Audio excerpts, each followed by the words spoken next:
Welcome, everyone. We are excited to have this opportunity to present our next webinar in the heart of rural nursing in South Dakota. And I appreciate you taking your time out of your day and your schedule to join us. As we get started, we just want to share a little bit about the GRNEN University of South Dakota partnership. For those who may not be familiar with the Global Rural Nursing Exchange Network, we exist to connect students and educators and rural nurses who have a passion for improving the health in our rural communities. We provide various resources, grants, abstract opportunities, webinars to help unite our global community and further the education and the appreciation of the healthcare role in our rural communities. We are very fortunate to have this unique opportunity to partner with the University of South Dakota as they work on their HRSA grant. It's our pleasure to, through this partnership, take the experiences that their nursing students are having in the rural communities throughout their state and share them with our global community. Our hope is that together, when we share these testimonies and we show real life experiences of nursing students participating in different levels of rural community health in clinics and hospitals throughout the state, that we can encourage others to pursue the same or similar opportunities, whether that be here in the United States or anywhere else in the world. We think that you'll find that you'll learn some unique things about what it's like to participate in rural health in the United States, but also identify very similar instances that may be existing in other parts of the world.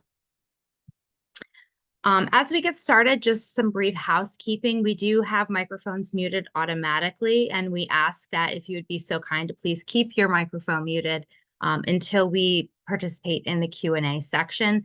This just prevents any unnecessary background noise or feedback that might disrupt our presentations today.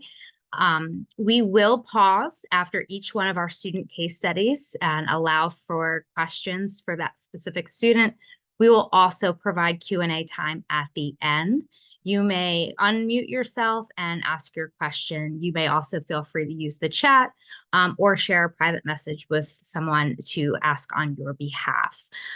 We also ask that we keep our videos on and we maintain confidentiality here at all times.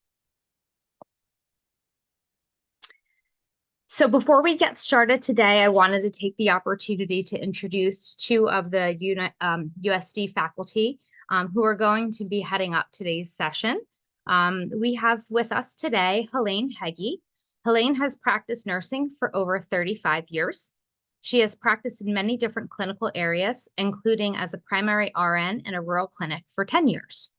While working in the rural clinic, Helene obtained her Master's of Science in Nursing Education. She has been a nurse educator at the University of South Dakota for the past 10 years. Along with Helene is Dawn Warren. Dawn has been a nurse educator for the University of South Dakota for 29 years. She has worked in emergency and critical care nursing, but her biggest passion and joy is working with undergraduate BSN students. She thoroughly enjoys being a part of the HRSA grant, in which she works with students throughout rural South Dakota. Now, I would love to turn this over to our presenters. Thank you, Stacy. Well, today we're going to be talking about getting to the root of mental health care in rural communities in South Dakota. So during the presentation today, you will be hearing stories from 3 different nursing students who were in the clinical setting across the state of South Dakota. And then you will also hear from our subject matter expert, Katie Fisher, who is a mental health adjunct clinical instructor, who will also share her expertise about mental health care in rural South Dakota.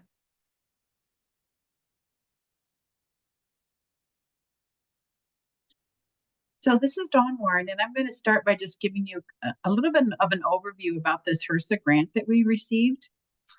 So Dr. Ankline Hesselink, who is on here with us, is the principal investigator for this grant.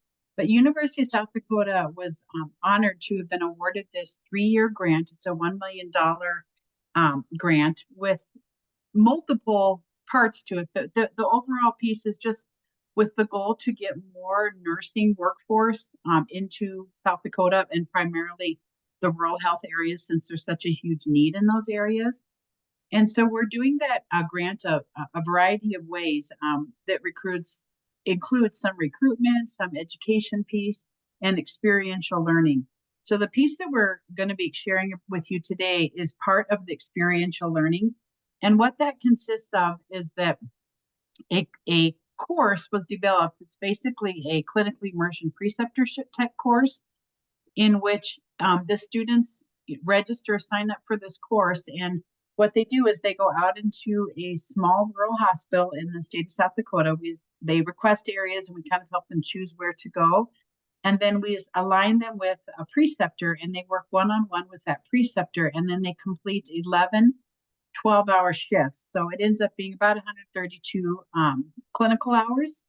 And then the goal is that as much as possible, we like to have the students immerse themselves in that community so that they really, learn to love the community and all that's there and just find the benefits of working in a small rural hospital, so that hopefully at some point in their career, they go back to and choose to work in a small rural facility. Luckily, and we're really excited that a lot of our graduates have done that have been involved with this grant. And even though some maybe aren't right away, they have plans to after their first couple of years as a new graduate. So it's been really a lot of fun just to see the success of this. So the students that are with us today are all students who participated in this grant and will be sharing their stories with you. Oh, I forgot to tell you too, they get a stipend, which is wonderful. The students are each awarded a $2,000 stipend after they've completed all of the course requirements. And then they also get paid for their travel, they get paid for their meals, they get paid for their hotel, etc. So it's just a great experience for them, and it really doesn't cost them anything, and it's really helpful to them. Okay, next slide. So just to kind of give you an idea, for those that may be watching from other areas other than the United States or will be down the road as part of the recording of this, we are located, of course, in the United States of America. So that's kind of a worldwide global picture there. And then next slide. We are specifically in the state of South Dakota. For those of you not aware of South Dakota, we're kind of like you can see right in the middle of the Midwest of the United States, up a little bit higher into the Midwest area, a little bit north. And we have a lot of farmland, a lot of ranching, and then we have a lot of, the Black Hills. So it's a really beautiful area. And for those of you who have heard of Mount Rushmore is located here on the west side of the state. So it's a very rural state, and many areas are actually very frontier as well. There's only a couple urban areas. Okay, next slide, please. So this is actually kind of a zoomed in picture of the state of South Dakota. And if you can see on the two ends, the east end and the west end, on the east end, we have Sioux Falls, which is more of an urban city. And then on the Rapid City is on the west end. Other than that, the whole state really is considered rural. And then again, like I said, frontier. So the X's that are on there are the many places that we have had students placed. And these are all small rural hospitals. And we continue to grow that. We have students this summer who are going to be going to even more places that aren't marked yet. And our goal by the end of this grant is really to try and hit the large majority of the state so that we can let students know about what great hospitals there are out there that they could choose from. Okay, next slide. So today in this ECHO session, we have 3 major objectives that we will be covering today. So the students will be discussing the variety of mental health issues occurring in rural South Dakota that they saw on their clinical experiences. And then they're also going to share how we recognize the impact that mental illness has on healthcare systems in rural South Dakota.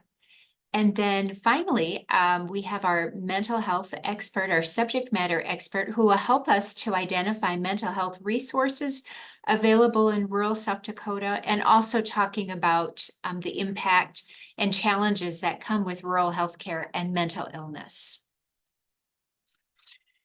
And so now we will move on to our case studies. And so the first student who will be presenting is Carter Shackleton. And Carter will be graduating from USD Nursing. Honestly, he'll be graduating this weekend. So our graduation ceremonies, our pinning ceremonies on Friday, and on Saturday, Carter will be walking across the stage and graduating from USD. So Carter is from Rapid City, South Dakota, and did the HRSA grant experience in Sturgis, South Dakota, which was actually a short drive from his home in Rapid City. While at Sturgis Monument Hospital, he worked in the med-surg unit and also in the emergency room. The experiences that Carter had allowed him to grow his skills and also work in multiple areas while seeing a diversity of clients and healthcare workers. After graduating, Carter plans to move back to Rapid City to start his nursing career there on the western side of South Dakota. So Carter, thank you for presenting today, and I'm going to hand it over to you. Hi, everyone. As you heard, my name is Carter Shackleton, and I did my HRSA experience in Sturgis, South Dakota. Although it is a rural community, it has many resources considering the tourism and events that are held in the area. Sturgis is tucked at the edge of the Black Hills, which is located on the western side of South Dakota. The Black Hills gets ton of tourism traffic from being home to Mount Rushmore, Crazy Horse, and many other natural sites. Sturgis also hosts the motorcycle rally every summer, which brings in thousands of people from all over the United States. In the off-season, though, Sturgis's population is a little over 7,000. The town is located right off the main interstate that runs through South Dakota, which is I-90. This makes it very easy to get from one side to the other, or just a short drive to the urban city of Rapid City. In Sturgis, they have a couple locally owned grocery stores, multiple fast food restaurants, and a couple casinos. Monument Health is the hospital that is located in Sturgis. This hospital consists of the general hospital, emergency department, ICU, clinic, urgent care, and a care center. The med-surg floor has about 26 available beds for admission. Something that was a very common occurrence in rural communities that I also witnessed at Sturgis was mental health issues. In these communities, there is usually a stigma around mental health and a lack of adequate resources to help individuals. One instance that sticked out to me was when I was working on the med-surg unit. There was a 50-year-old male patient that I found out had been coming in and out of the hospital for a while now and was actively receiving antibiotic treatment. When I was able to talk to him, he discussed his stressors in his life, and I was able to see he had no motivation of improving his health. He told me about how he was alone and practicing in unsafe practices when managing his diabetes. This included never checking his blood glucose levels before administering insulin, reusing needles, not wiping injection sites, and just having poor general hygiene. When working in rural community, it is important for the nurse to recognize signs of patients experiencing mental health problems. One recommendation I would make is to provide education to patients that are dealing with depression, anxiety, or stress related to their health and their wanted outcomes.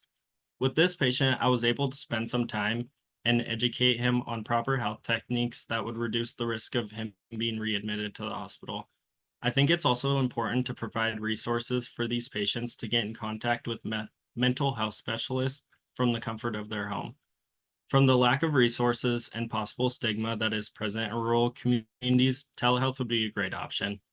There are many mental health specialists from the neighboring urban city of Rapid City that allow the use of telehealth. This would be useful for the patients to discuss any stressors related to their health and work to improve the community's desire to be healthy and safe.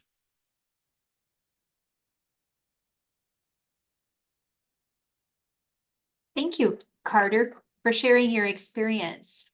Are there any questions for Carter about his experience? Carter, what do you Can you talk about in the community of Sturgis, what resources are physically there for mental health? Like, is there inpatient mental health staff? Is there outpatient counseling or psychiatry there? And then do you know what they do? Like during that motorcycle rally, I assume it increases exponentially. Yes. So in Sturgis, they don't have any inpatient resources available. I know Rapid City does, but in Sturgis they don't. They do have a couple mental health clinics, kind of like therapists or counselors that people can go and see. Um, but around the rally time, I wasn't there at that time. But from living there, I do know some experience of that time, and it definitely is very busy. And a big thing, kind of talking about the mental health problems, is um, the drug use and increase of human trafficking that happens around that time. That's definitely a big thing. Okay, thank you. Yeah. So Carter, in talking about when the rally does occur and you talk about increased drug use, human trafficking, what kind of things did you see or hear about that can have long-lasting effects on the community from that situation? Um, Community wise, I know it's definitely more of a, if you're a local there, it's more of a dangerous time to be outside, to be more blunt about it. Just because of the involvement of drugs, and there's also usually a lot of gangs that come with it. But on an individual base, I know with the human trafficking, one thing I did hear from a lot of staff at Sturgis is that people would bring in others that they were using as human trafficking. And after the week of the rally, they would abandon those people. So the staff at Sturgis said there are many people following the rally that come in that don't have shelter, don't have food, no money, no support, nothing like that, because they were abandoned there. So that's definitely a big thing following the Sturgis rally.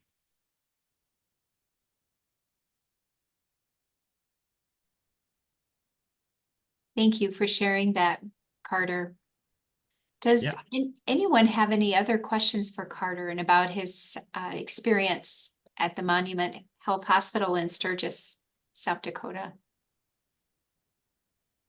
Not really a question, but just a thought that I would think that those couple weeks of the rally would just be hard on the mental health of the nurses there too. Well, really Yes. the whole staff, just of all the things that they see that are, you know, sad and troubling. Mhm. Yeah, definitely. A lot of the staff that I talked to said that's definitely a very difficult time for staff working there, just because of how busy it is with, especially in a rural hospital, there's already a reduced number of staff that work at those hospitals. So during the rally, the influx of people coming in makes it very stressful.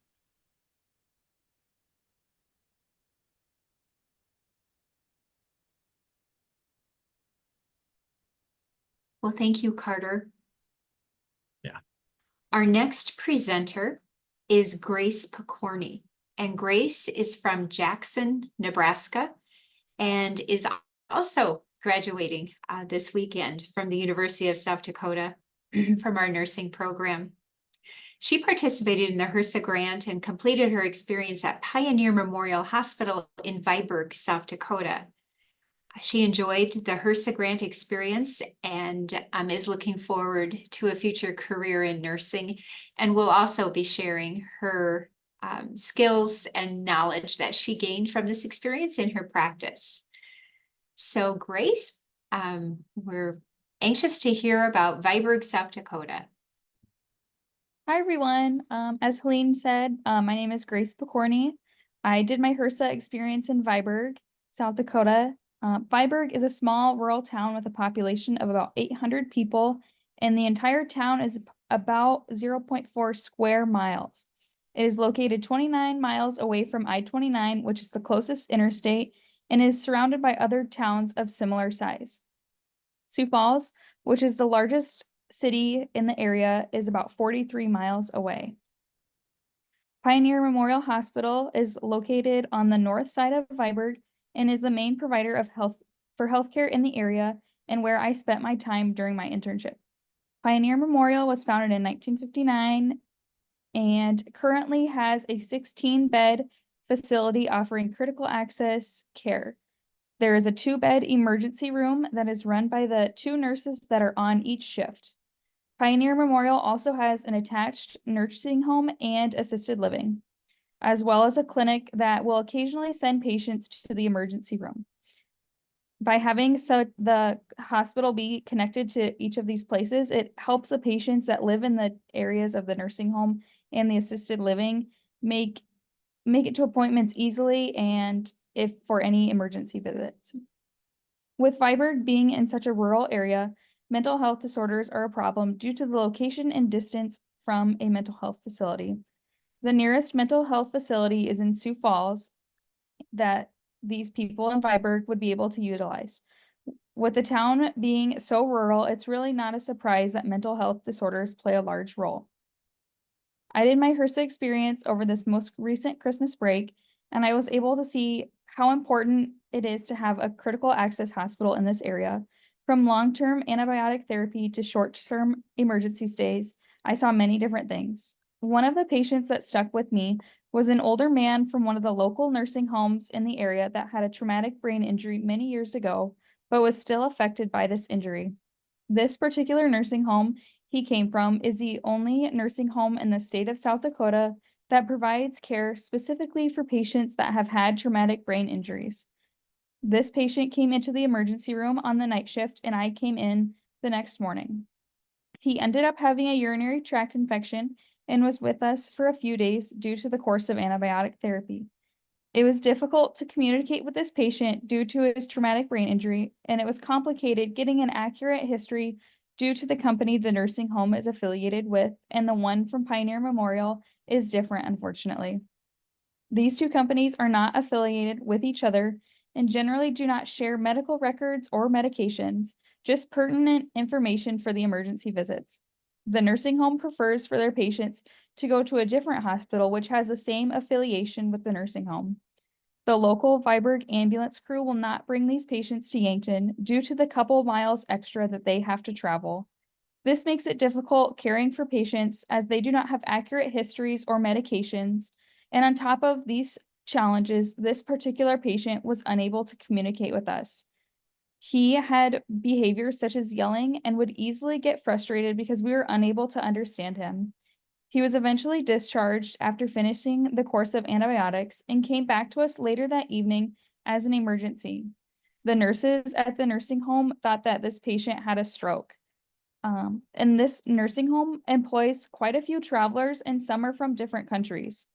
The nurses employed there may not know the residents or their baselines, which is difficult when trying to establish a history and knowing what the patients are normally like. In this situation, that was the case, as we at Viborg felt that we were getting completely different stories as far as what this patient's baseline was and what we were seeing.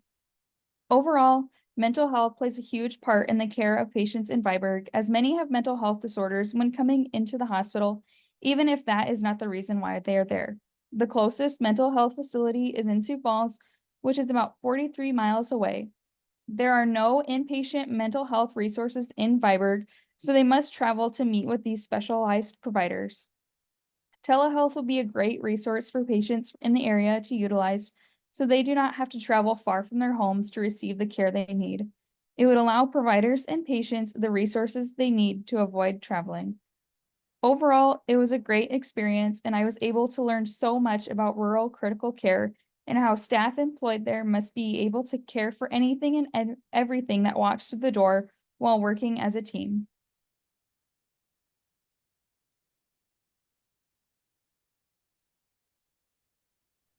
What questions do you have for Grace? Grace, will you talk about during say like a day shift versus night shift, what providers are there on staff, and do they have to call people in, or Yeah, so on day shift and night shift, obviously during night shift, it's just the two nurses that are there. And if an emergency does come in, they do have to call in lab, radiology, and a provider. And the hospital does have they have to be to the hospital within half an hour of receiving the call for each of those specialties. And then during the daytime, usually the providers are there on site because there is a clinic attached. And so most of those providers are seeing patients, but the ones that are on call normally will see patients as well as tend to the emergency room. And then the other, the radiology and then the lab techs are usually there seeing patients of their own as well.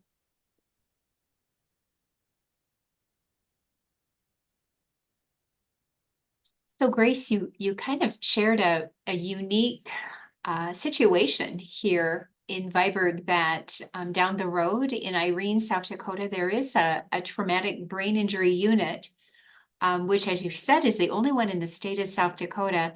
But we have seen that being a challenge in these small towns because we have some major hospitals that do oversee some hospitals, and then as Pioneer Memorial Hospital, they're an individual hospital, and sometimes the electronic medical records do not intertwine with each other, and so that is a challenge with communication.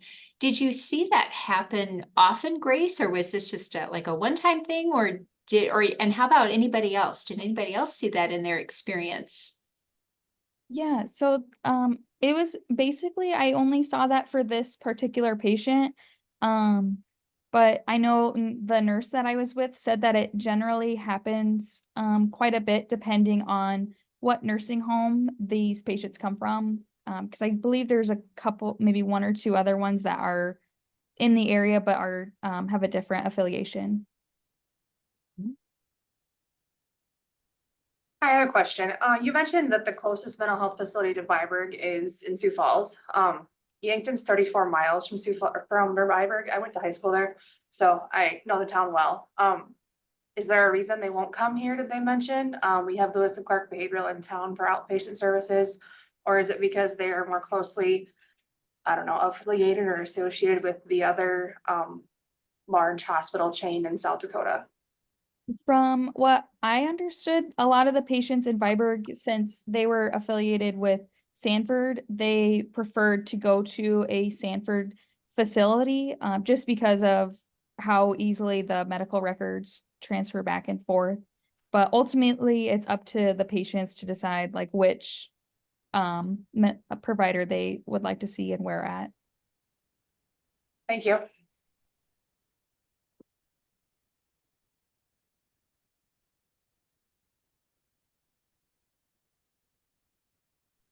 Are there any other questions for Grace? I think just a thought that it's interesting how medical records now, since almost everything's electronic, if the systems don't communicate, how that changes things so much. Where it in the olden days, we just made copies of everything that was important and sent it with them. But now it's like it's almost that's the downside of the electronic is that if your systems don't communicate with each other. So kind of interesting. Yeah, the nursing home did end up sending paper copies of like their medication list and like stuff like that, but overall just having like a more more information is always better. Yeah, definitely. Thank you.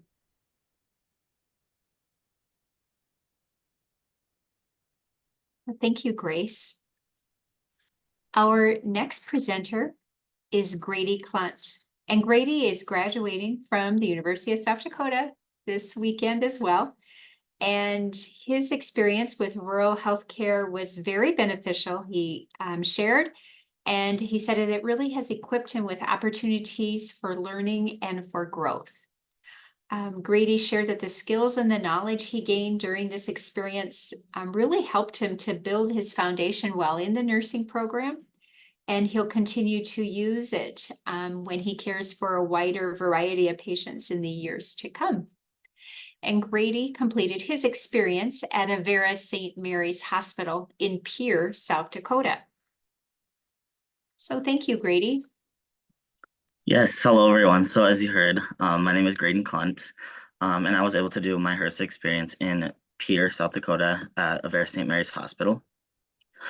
So just a little bit of a background of Pierre in general. Although it is a little bigger of a town, the population is roughly 14,000. It's still considered a rural community. And they do lack some resources that some of the other bigger cities offer. Pierre is located on the Missouri River, and it's kind of isolated right in the center of the state of South Dakota. And it's surrounded by quite a few other smaller towns that they provide services to as well. As far as the hospital, Pierce Hospital includes a med-surg unit, a maternity unit, and then an emergency department. It was 12 beds, and that's actually where I was located for this experience. Pierce community in general, it consists of several grocery stores, some shopping centers, gas stations, and then quite a few other littler businesses around. Like I mentioned earlier, they do lack some resources, and one of the areas where they are lacking resources is in mental health. Pierce community faces a lot of mental health challenges, and we saw a wide variety of patients facing these struggles. Pierce is also home to the women's prison in South Dakota, where we would see many patients coming in from there facing mental health challenges as well. Some of the specific mental health challenges we saw in the ER included depression, thoughts of suicide, PTSD, homelessness, and then quite a bit of substance use abuse as well. Since Pierre does not have a health professional available in person directly right there at the hospital, it is recommended to use telehealth to bring these resources to these patients. A specific experience that I actually had with telehealth was we had a child coming in.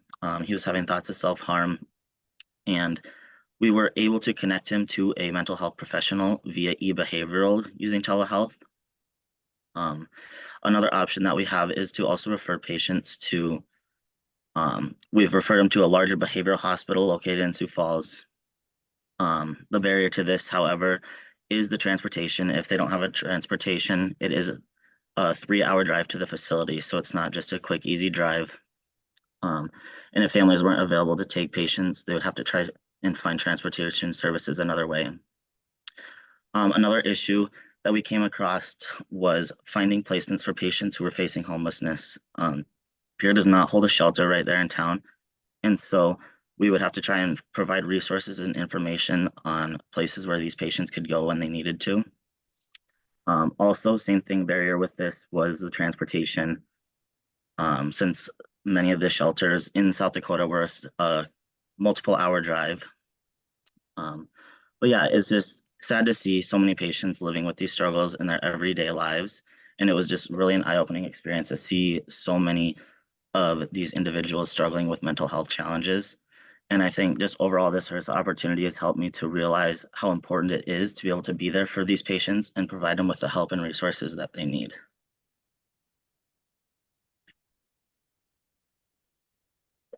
What questions do we have for Grady?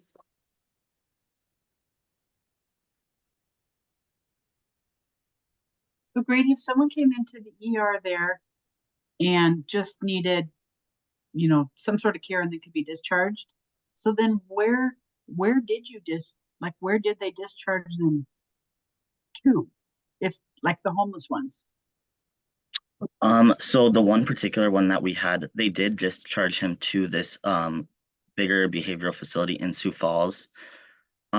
However, they were having some complications with compliance with treatment and stuff in this inpatient facility. And so he just ended up coming back to Pierre. And it was just kind of a recurring occurrence. So. Okay, thank you. Yep. So, and Grady, you talked a little bit about this child that you had that was considering self-harm. What do you know anything about the suicide rate in South Dakota, or I don't know specific numbers, but it is pretty high. I know. Luckily, this child, he had a very supportive family that was with him. And in the hospital, and we were able to provide those resources. So just kind of hoping for the best outcomes with that. But as far as the suicide rate, it is higher in South Dakota.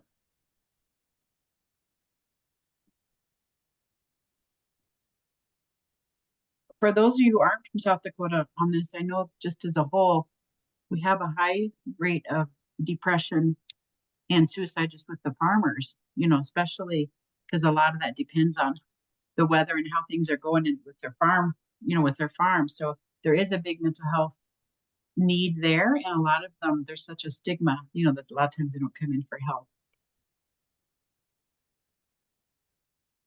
I do not know the stats for South Dakota just because we just had a suicide walk here at HSC, so it's fresh. Across the US, there's 14 per 100,000 people suicides, and in South Dakota, it's 23.4 per 100,000. It's pretty eye-openingly bigger than across the nation. It's very sad, and we are doing a lot of different research things here within HSC personally to try and combat that.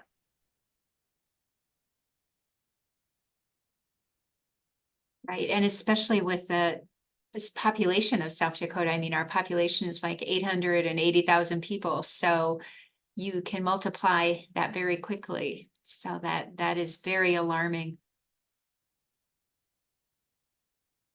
Well, are there any other questions for Grady about his experiences at St. Mary's Hospital in Pierre, South Dakota? Well, I think with that, I think it's time we move on to our subject matter expert, Katie Fisher. And thank you for the information you've shared already, Katie. So Katie graduated from Mount Marty University in 2013 and has worked in the mental health her entire career. She has been a clinical adjunct for Mount Marty University and also for our nursing department here at the University of South Dakota. She's currently in graduate school at Bryan College of Health Services in Lincoln, Nebraska, and is pursuing her master's degree in nursing education. She lives on a farm in Northeast Nebraska with her husband and her 4 children. So thank you for being here with us, Katie, and we welcome you to share any information you have about rural health and mental health, specifically in the rural setting. Hi, yes, thank you. So I've spent most of my career at HSC, actually all of it.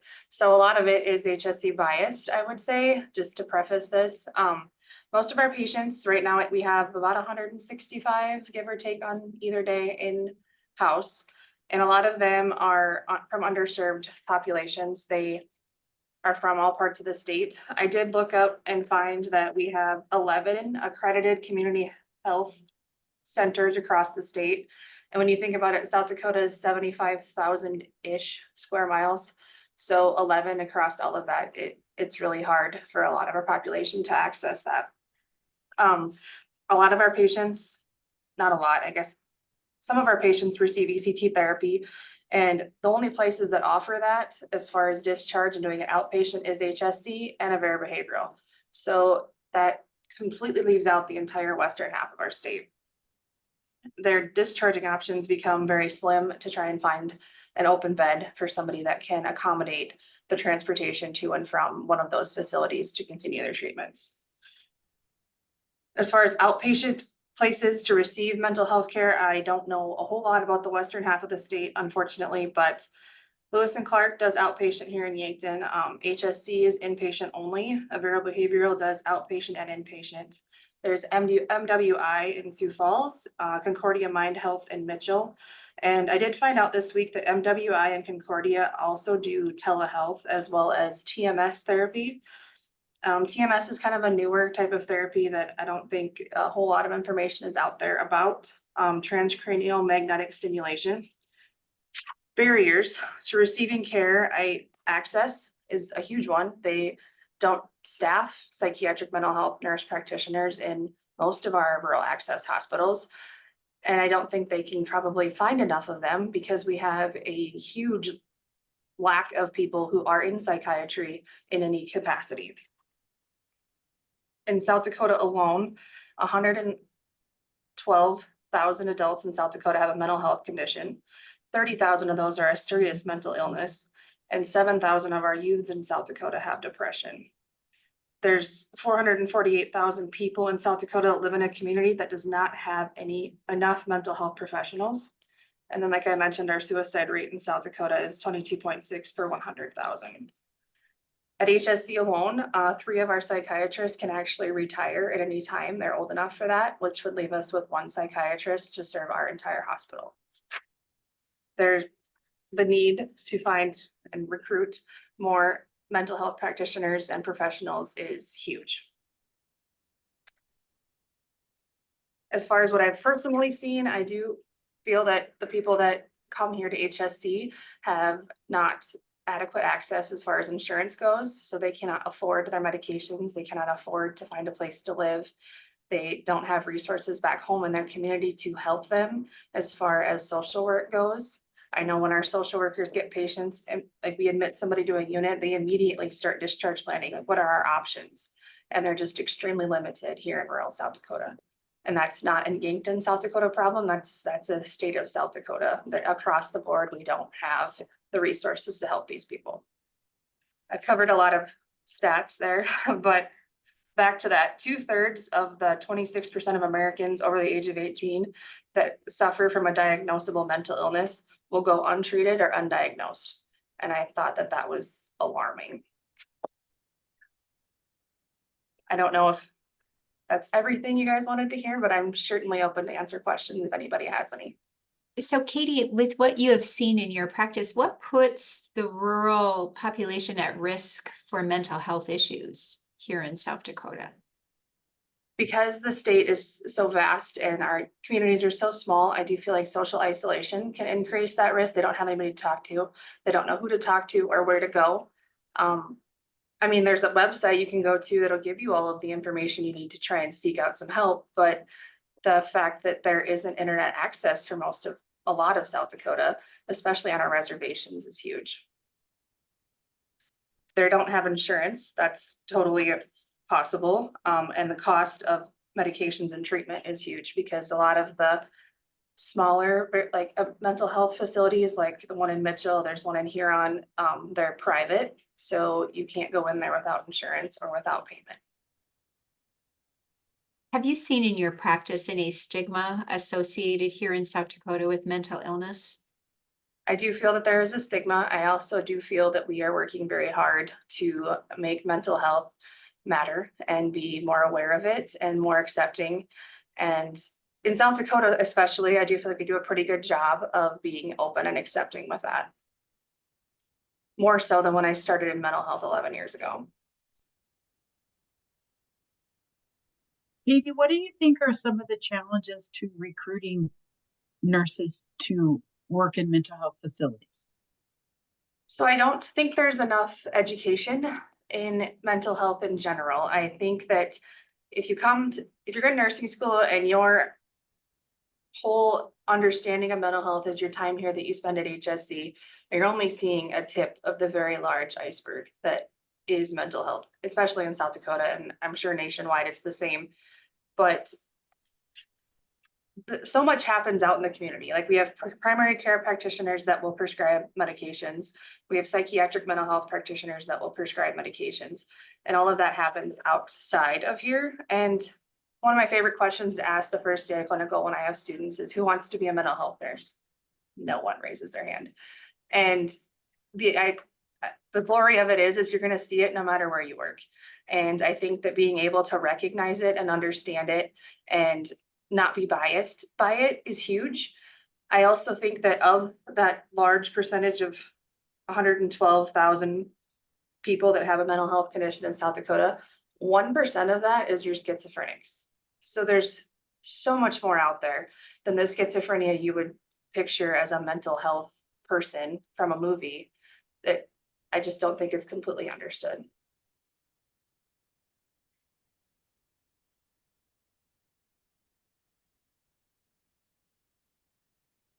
Does anyone else have questions for Katie?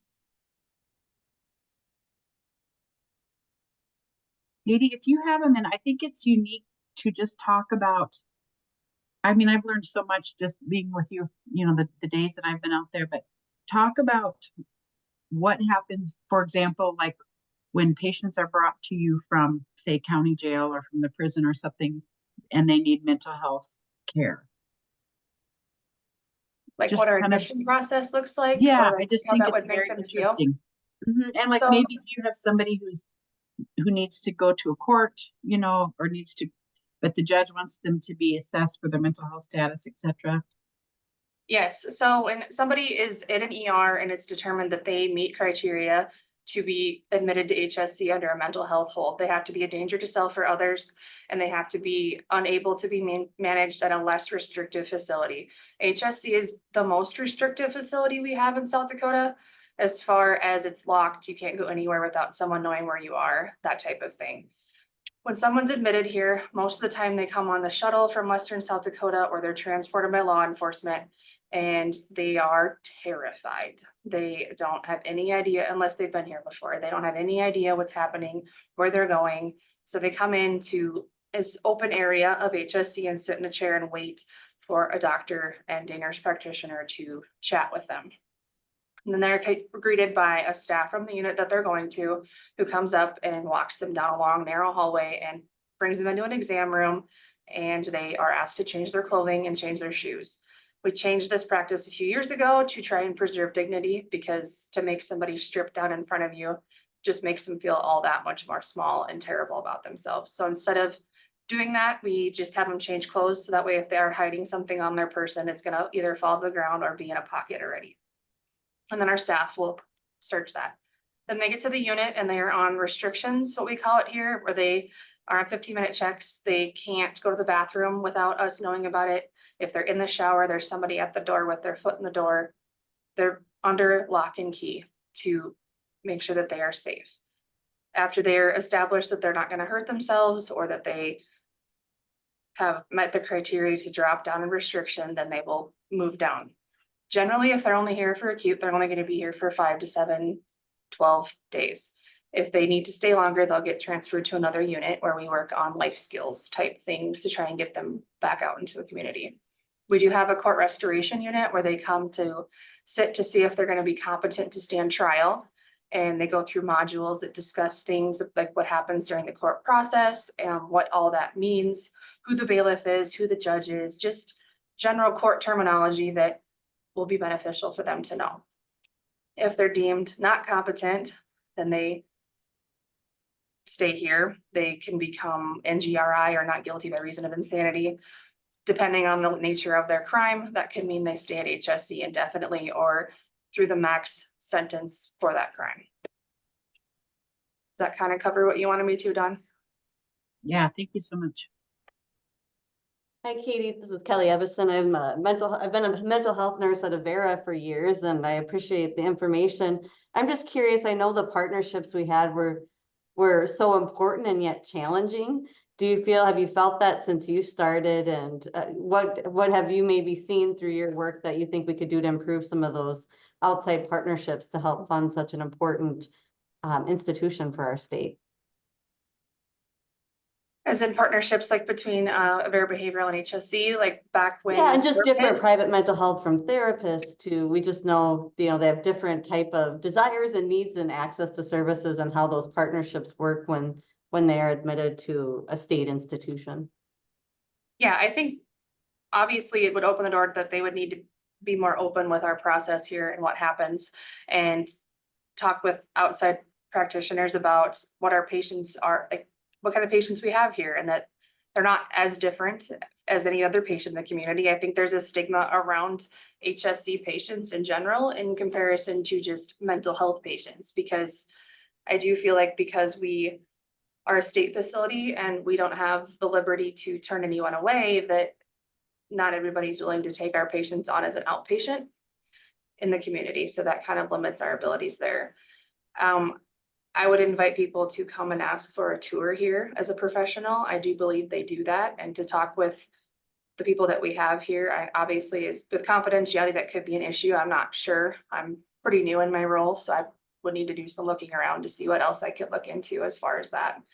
But as far as upcoming professionals that are looking into it, obviously internships, we have a wonderful internship program here at HSC, and preceptorships to just get more knowledge and understanding about mental illness in general.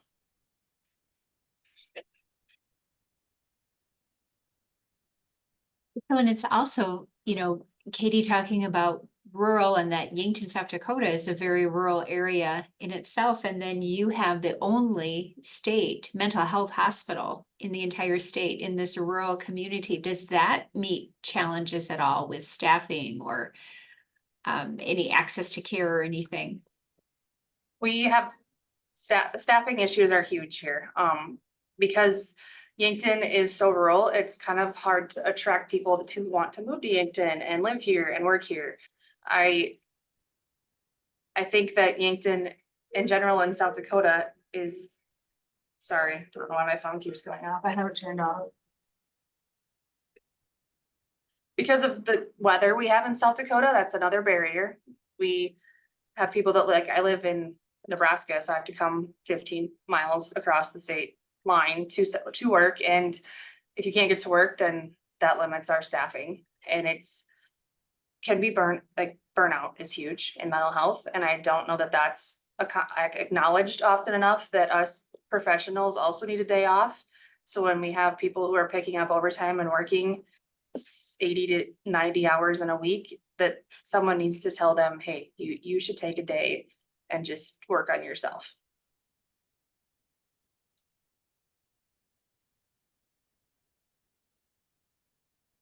What other questions do you have for Katie?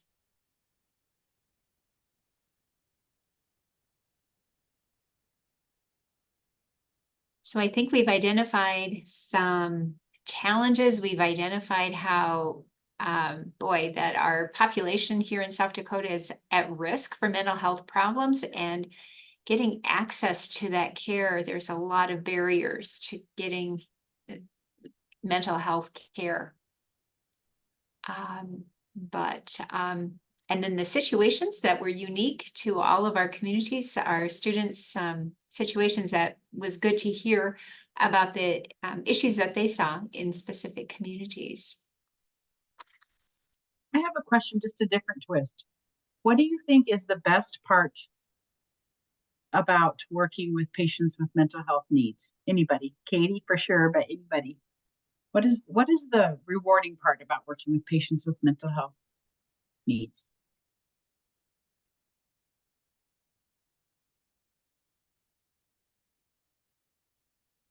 I can go first. I love mental health because it's rewarding. These patients, when you watch them come in from the lowest they've ever been and coming off of probably the worst state they've ever had in their entire life, to watching them get discharged or moving on to a different area of our hospital where they are considered stable and they're able to get a job, and the light in their eyes that goes from just nothing to active and happy again is really fulfilling for me.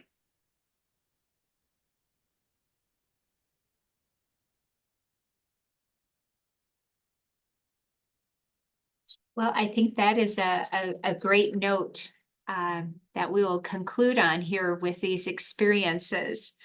If you have questions that you would like to ask but don't feel comfortable sharing, you can privately message any of the facilitators, or you can also use the chat box if you would like to for any questions that you have.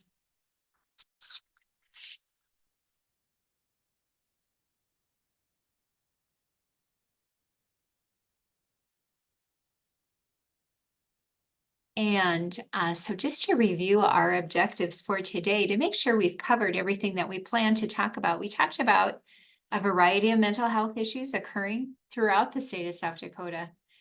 We recognize the impact that mental illness has on the healthcare system.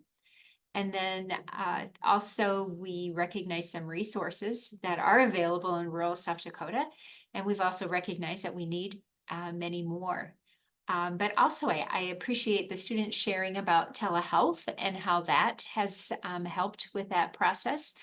But then Katie also sharing the challenges with the Wi-Fi and the internet process in the state of South Dakota, that can be a challenge as well. So there is a need for broadband in the state of South Dakota for access to that because of our remote areas. And also we've talked about is the demographics and the geographics of our state makes it a challenge as well. So thank you everyone for sharing and your unique experiences. And Stacy can share with us about this survey. Well, thank you. Before we go ahead and move to that, I just want to say another quick thank you to everyone for joining us today, and most specifically to our students for sharing those incredible case studies. Katie for joining us, and the faculty at USD. This has been an honor for GRNEN to participate in this with you, and we really hope that everyone got a lot out of this opportunity. We do ask if you would please kindly take a few minutes to complete the survey that you'll see on the screen now. Your feedback really goes a long way in helping to prepare future webinars and presentations and to keep this growing. So thank you very much for that. We appreciate it. And again, look for future sessions that will be posted soon on the USDI ECHO site, as well as on the GRNEN site. We will share that on our pages as well. So thank you, everyone. Before we depart, Stacy, would you mind sharing about your website and maybe even put it in the chat box, because it is such a valuable website. And we thank you, Stacy, for being here with us today. We had a session this morning as well. You're just a big help to us and with presenting this. And these sessions are recorded, and those recordings can be found on the GRNEN website. So please access it, and because there's a lot of valuable information there about rural health, not only in the United States, but all across the world. Yes, thank you. I appreciate you bringing that forward.